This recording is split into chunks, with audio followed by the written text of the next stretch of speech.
What's up guys, welcome back to another video. Today we're going through game week 35 in the Premier League. We start off with West Ham against Liverpool. I predicted a 1-1 draw, they drew 2-2. I just felt like it was pretty obvious Liverpool were going to drop points. I mean, I said back before they played Fulham that they were going to have a very tough time in those 3 away games, and against Everton and West Ham especially, they did have a real tough time. The first half overall was quite poor. I mean, Alisson made a couple good saves from a couple Bowen shots. Liverpool did hit the post with Luis Diaz, who was really their only good player in that first half. West Ham went in 1-0 up. They deserved the lead as well. I thought they were the better team. But in the second half, Liverpool came out flying, as they so often have done into the second half of games this season. They got themselves 2-1 ahead. But yeah, then after that, they started to drop off again, and West Ham equalised. Really good header from Antonio. And then Klopp and Salah decided to start having a fight. Like, it was just it's mental. After the game, they didn't shake hands or anything. Everything's imploded at that football club. Do you know what I mean? This title race has taken everything out of them. And yeah, they're definitely out of it now. Obviously, Klopp and Salah probably been the two key figures for Liverpool over the last few years. The reason they have been, challenging for titles and stuff. And the way it's ending is just not great. But for West Ham, it's a very decent point. And I think maybe they'll feel a bit disappointed because Liverpool were there for the taking and they just didn't attack enough, as is so often the case under Moyes. But yeah, I think they would have probably taken a point before.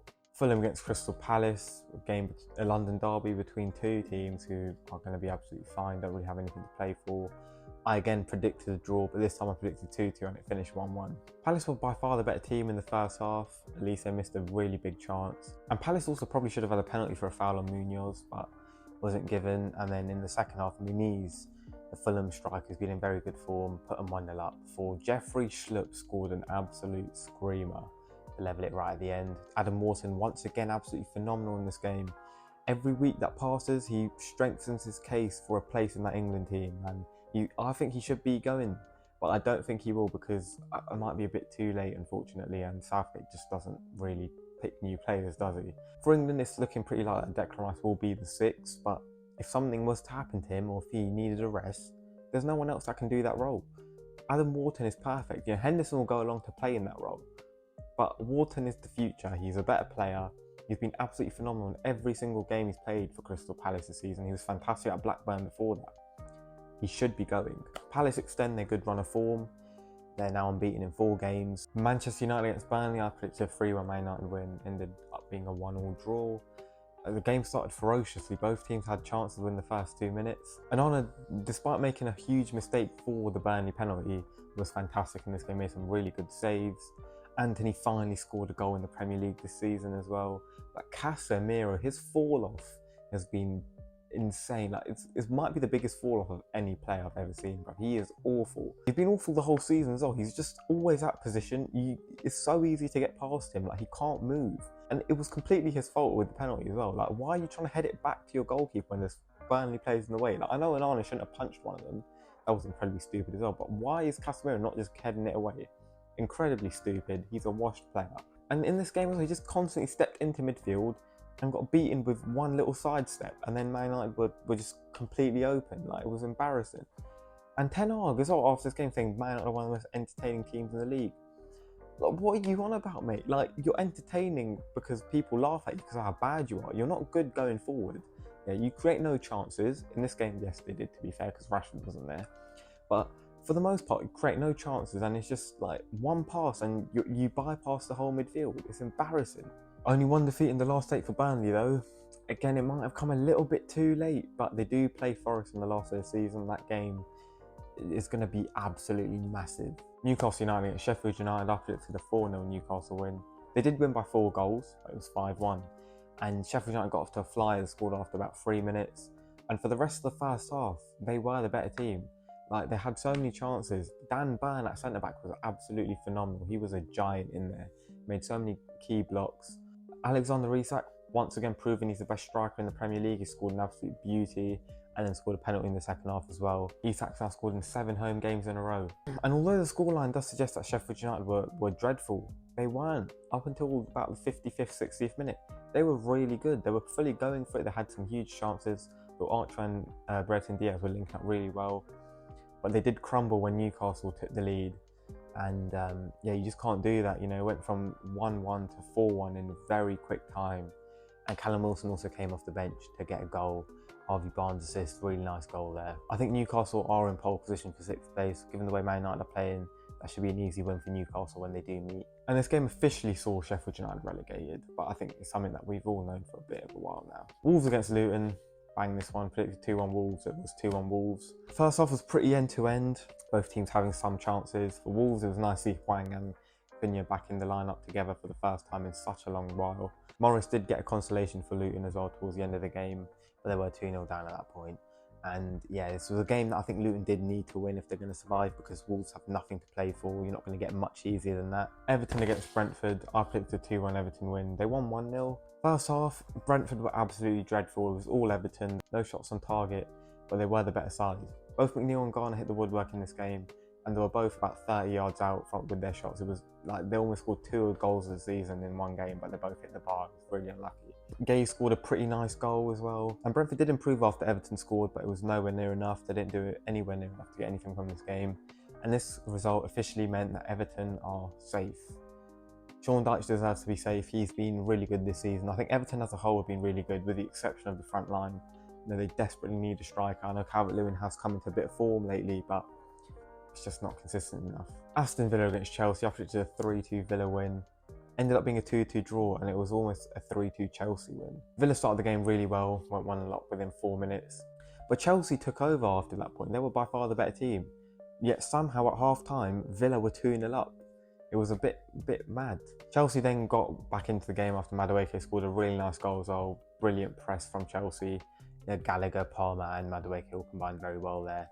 Before Gallagher scored a screamer to equalise, make it 2-2. Left foot as well. I can't believe there's some Chelsea fans that want him gone, man. He is the heartbeat of that team. You take him out and they're finished. Palmer then nearly scored a really nice goal where he just skinned 2 Villa players, but his shot was far too close to the keeper. A player of his quality should have been burying it. But then Chelsea did win the game, or so people thought. They had the ball in the back of the net in the 90th minute. This allowed for a foul. I think it was a correct decision. I think it was Badiashile who just kind of barged Diego Carlos in the back, and that stopped him clearing the ball. But it's a clear foul.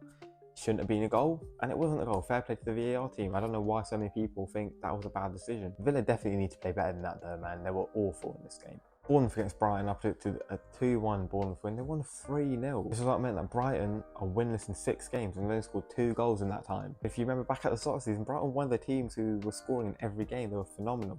Brilliant to watch. Now, I know they've had a lot of injuries, but they've got a fair few, like Pedro's back now and Cisso's back. This just isn't good enough. For Bournemouth, I thought Scott, Cliver, Atara were all really good. Unal scored on his first start for the club as well in the Premier League. Brighton did have some chance in the second half, and Ciso went close twice. Bendonate almost scored as well, but it just wasn't enough. And Bournemouth actually broke their record for most points in the Premier League season, despite only getting 3 points from their first 9 games. Remarkable that they managed to turn that around. I knew they would though. I mean, if you remember back to my start of season predictions, I did have Bournemouth in mid-table. And yeah, they were fantastic. And then the big one, the North London derby, Tottenham-Arsenal. I predicted a 2-2 draw. Arsenal won 3-2. But this game was mad, man, because in the first half, Arsenal went in 3-0 up.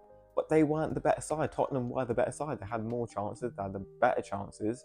Romero had 3 big ones. He should have scored at least 2 of them. Arsenal were just really clinical. They only had 3 real chances and just put them all away. What I will say, though, the second goal that Saka scored potentially should have been a penalty for Tottenham, because it did look like Kulusevski was tripped over a little bit. I know it wasn't intentional contact, they both sort of ran into each other a little bit, but I don't know, I feel like maybe it was a penalty. It wasn't given, and yeah, Saka scored a really nice goal. But in the second half, I thought Arsenal were the better team, and Tottenham scored 2 goals in the second half. A horrible Raya error allowed Romero to capitalise and bring Tottenham back into the game. After that goal, the crowd were well up for it as well. Heung-min Son scored a penalty late on. It was a clear penalty.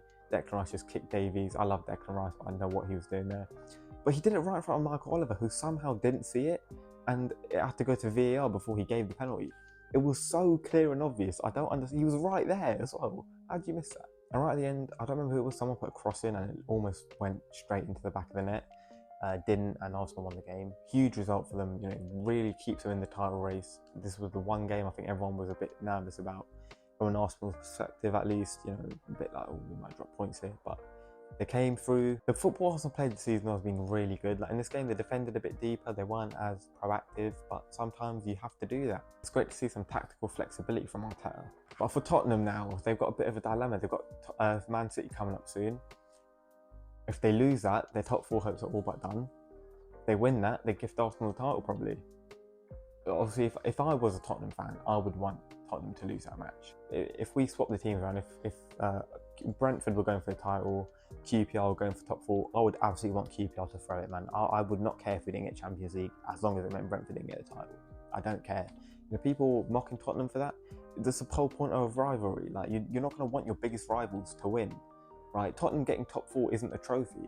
Arsenal winning the Premier League is a trophy. So, yeah, it just doesn't make much sense to me about how they're getting bantered for that. And finally, Nottingham Forest against Manchester City, up it's a 1-1 draw.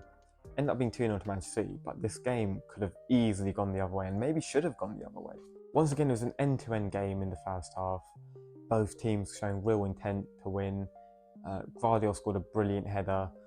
Chris Wood, though, man, he had 2 golden chances and he missed them both. I can't believe he was pretty much open goals.